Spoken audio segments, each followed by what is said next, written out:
Shalom saudara yang dikasih dalam Tuhan. Haleluya. Bersyukur karena hari ini saya kembali boleh menyapa setiap umat Tuhan melalui program Bible and Coffee. Saudara yang dikasih dalam Tuhan, melalui program ini saya kembali mengajak setiap umat Tuhan dimanapun Bapak Ibu Saudara berada untuk bersama-sama kita kembali merenungkan firman Tuhan. Karena kita percaya langit dan bumi akan berlalu tetapi firman Tuhan tinggal tetap. Apa yang dinyatakan oleh Tuhan akan terjadi, itu yang akan digenapi. Itu sebabnya firman Tuhan mengingatkan kepada setiap kita bahwa carilah kerajaan Allah serta kebenarannya terlebih dahulu, maka semuanya akan ditambahkan dalam kehidupan kita. Saudara yang dikasih dalam Tuhan, mari sama-sama kita ambil waktu untuk kita berdoa, kita datang kepada Tuhan. Bapa, terima kasih buat berkat, pertolongan, anugerah, dan kemurahan Tuhan dalam kehidupan kami. Kami bersyukur dimanapun kami ditempatkan Tuhan, kami selalu mengecap apa yang baik yang berasal daripada Tuhan. Dan saat yang indah ini juga kembali kami akan merenungkan firman-Mu. Roh Kudus urapi kami dengan roh hikmat dan wahyu, sehingga kami mengerti akan kebenaran yang memerdekakan kami. Di dalam nama Tuhan Yesus Kristus kami berdoa. Haleluya. Amin, amin. Puji Tuhan. Nah, saudara yang dikasih dalam Tuhan, suatu kali Raja Daud menghadapi tekanan dari berbagai pihak, ya kan?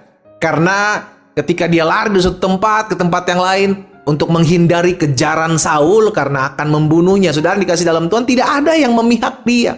Bahkan ada tempat di mana ketika dia lari ke sana, maka orang-orang daerah sana melaporkan kepada Saul bahwa Daud ada di sini nih, Daud ada di sini nih. Itu sebabnya saudara yang dikasih dalam Tuhan, Daud memiliki ketakutan yang sangat. Ya kan, sebagai seorang raja yang diurapi, dia lari ke satu tempat-tempat yang lain karena tahu kalau sampai ketemu Saul selesai nih hidupnya. Tetapi di sisi lain, saudara yang dikasih dalam Tuhan, ada satu perkataan Raja Daud ketika keadaan sulit, ketika tekanan menghampiri hidupnya dari berbagai pihak, seakan-akan gak ada yang membela, gak ada yang mendukung dia. Dia berkata seperti ini dalam Mazmur 54 ayat yang ke-8. Saudara perhatikan perkataannya. Mazmur 54 ayat 8 bilang begini, dengan rela hati aku akan mempersembahkan korban kepadamu, bersyukur sebab namamu baik, ya Tuhan. Daud dalam keadaan tertekan, Daud dalam keadaan kayak seorang diri, ya kan. Dia lari ke suatu tempat, nggak tahu ya orang itu bilang cerita bahwa dia sembunyi di tempat ini nih, lari ke tempat yang lain, orang lain juga sama ngelapor, seakan-akan tuh kayak nggak ada yang membelanya. Tetapi dia mengatakan kepada Tuhan, Tuhan dengan rela hati, dengan tanpa tekanan, dengan tanpa paksaan, aku akan mempersembahkan korban kepadamu dalam keadaan yang tertekan, dalam keadaan seperti tidak ada yang membela, mendukung dia.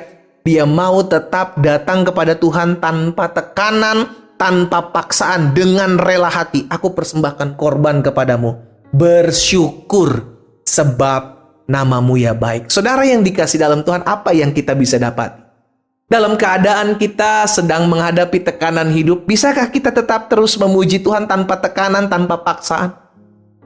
Terlalu mudah, terlalu gampang ketika kita memuji menyembah Tuhan ketika semua keadaan baik, semua tercukupi, tidak ada tekanan hidup, tidak ada pergumulan yang terlalu berat yang kita bisa hadapi, sehingga akhirnya kita bisa memuji menyembah Tuhan.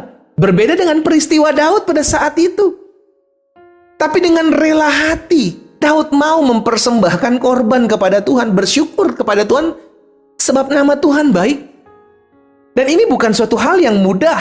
Kenapa? Karena hatinya tertuju kepada Tuhan, bukan kepada keadaan. Saya ulangi sekali lagi, hati Raja Daud tertuju kepada Tuhan, bukan kepada keadaan. Karena kalau sampai hatinya tertuju kepada keadaan, maka dia akan sangat terpaksa sekali untuk memuji Tuhan, untuk pertolongan Tuhan. Karena itu dia hatinya tertuju kepada Tuhan, sehingga dia tidak pusing keadaan mau gampang dia hadapi, keadaan mau banyak tekanan hidup dia gumuli, keadaan mau sedang susah. Kalau hati saya hanya tertuju kepada Tuhan, maka saya bisa dengan rela hati mempersembahkan korban kepada Tuhan. Tidak peduli keadaan baik, tidak peduli keadaan susah, tidak peduli ada ancaman, tidak peduli ada tekanan hidup, tidak peduli ada utang belum dibayar, belum bisa dibayar, tidak peduli besok saya harus memakan apa. Saya tetap harus memuji Tuhan karena hati saya tertuju kepada Tuhan. Amin. Memang tidak mudah, tetapi itulah mengiring Tuhan. Kita diajar, kita dilatih untuk hidup tidak sesuai dengan apa yang kita lihat. Kalau kita hanya berkanjang berfokus kepada apa yang kita lihat, kita gampang kecewa. Kita ikut Tuhan kok begini banget sih? Saya udah setia, saya udah beribadah, saya udah berpuasa, saya udah ikut doa ini, doa itu, doaan.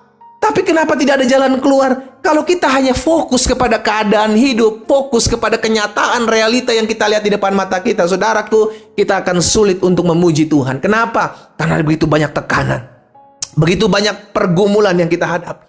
Tetapi kalau hati kita hanya tertuju kepada Tuhan, hati kita hanya terangkat kepada Tuhan, kita tidak lagi fokus dengan keadaan. Benarlah apa yang dikatakan Rasul Paulus. Kita orang percaya ini hidup bukan karena melihat, tapi hidup karena percaya. Maksudnya apa? Kalau kita hanya melihat tapi tidak percaya, maka kita akan gampang goyah.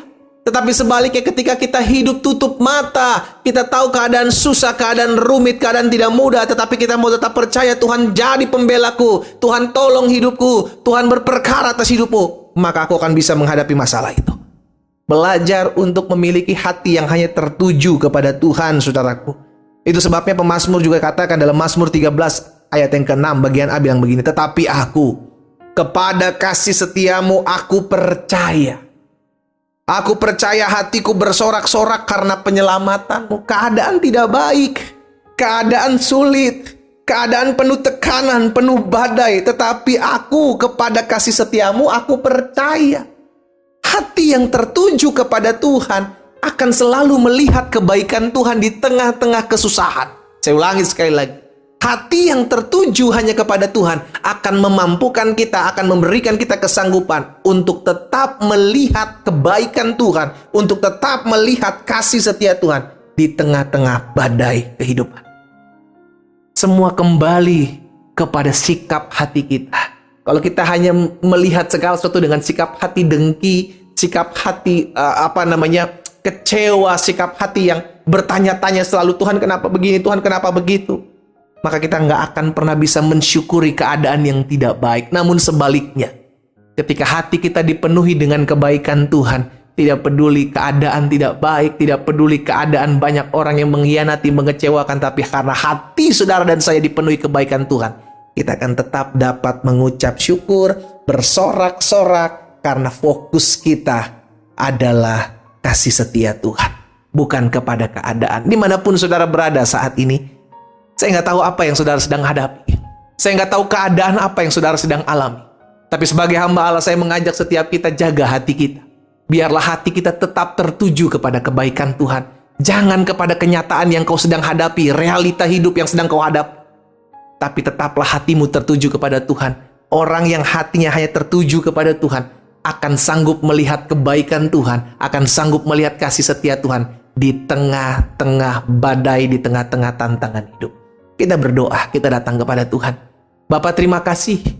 Kami sadar kasih setiamu, kebaikanmu itulah yang memampukan kami untuk tetap terus bersyukur di tengah-tengah keadaan. Hamba berdoa buat umatmu dimanapun mereka mendengarkan firman Tuhan, apapun yang mereka sedang gumuli hari-hari ini.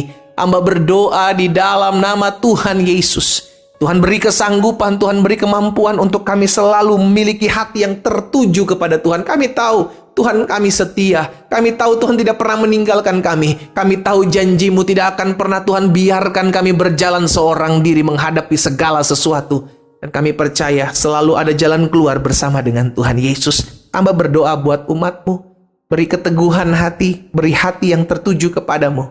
Dan biarlah hati kami selalu dipenuhi dengan ucapan syukur. Hamba juga berdoa buat yang sakit. Dimanapun mereka mendengarkan firman Tuhan sedang terbaring mengalami kelemahan tubuh, hamba ucapkan berkat demi nama Tuhan Yesus Kristus. Biarlah Tuhan menjamah masing-masing mereka. Mereka mengalami lawatan Tuhan, mereka mengalami kuasa Tuhan, dan yang sakit dijamah dan disembuhkan Tuhan. Di dalam nama Tuhan Yesus Kristus kami berdoa dan mengucap syukur. Haleluya. Amin.